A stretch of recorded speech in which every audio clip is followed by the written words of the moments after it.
Sobering study of the signed treaties and charters between Britain and the United States exposes a shocking truth.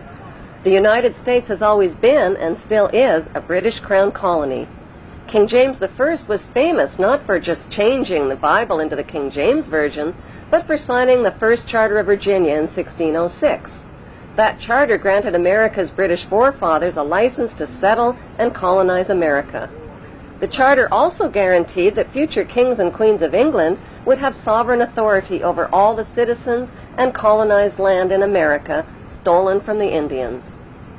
After America declared its independence from Great Britain, the Treaty of 1783 was signed. That treaty specifically identifies the King of England as the Prince of the United States and contradicts the belief that America won the War of Independence. Although King George III of England gave up most of his claims over his American colonies, he kept his right to continue receiving payment for his business venture of colonizing America. If America had really won the War of Independence, they would never have agreed to pay debts and reparations to the King of England. When Congress passed the 13th Amendment to the Constitution, the U.S. President was made subservient to the King of England. The 13th Amendment is called the Title of Nobility Amendment and forbids U.S. presidents and their officials from using royal titles like king or prince or baron. For some mysterious reason, the 13th Amendment, which was ratified in 1810, no longer appears on current copies of the Constitution. America's blood-soaked War of Independence against the British bankrupted America and turned its citizens into permanent debt slaves of the king.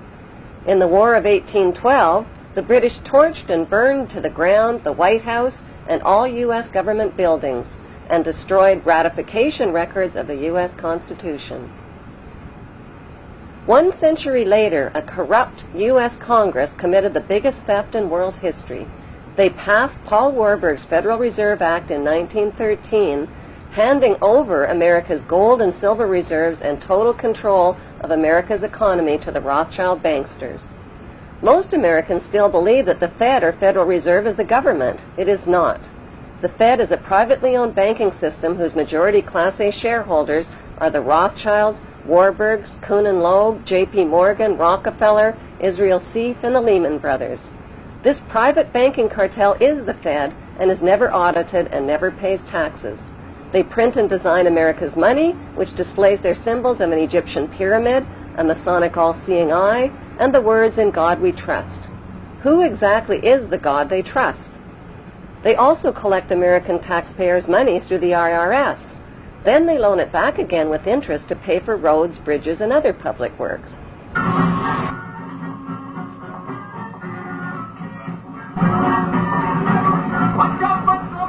American presidents are handpicked and financed by these special interest power groups.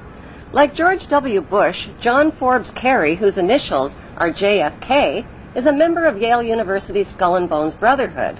The Forbes part of John Kerry's name identifies his descendancy from Captain Robert Bennett Forbes, who was a drug runner for the Rothschilds' opium drug trade with China in the 1800s. Most U.S. citizens believe that the United States is a country and that the President is the most powerful man on earth. The United States is not a country. It is a corporation, and the President is President of the Corporation of the United States. He and his elected officials work for the corporation, not for the American people. Since the United States is a corporation, who owns the corporation of the United States? Like Canada and Australia, whose leaders are prime ministers of the Queen and whose land is called Crown Land, the United States is just another Crown colony.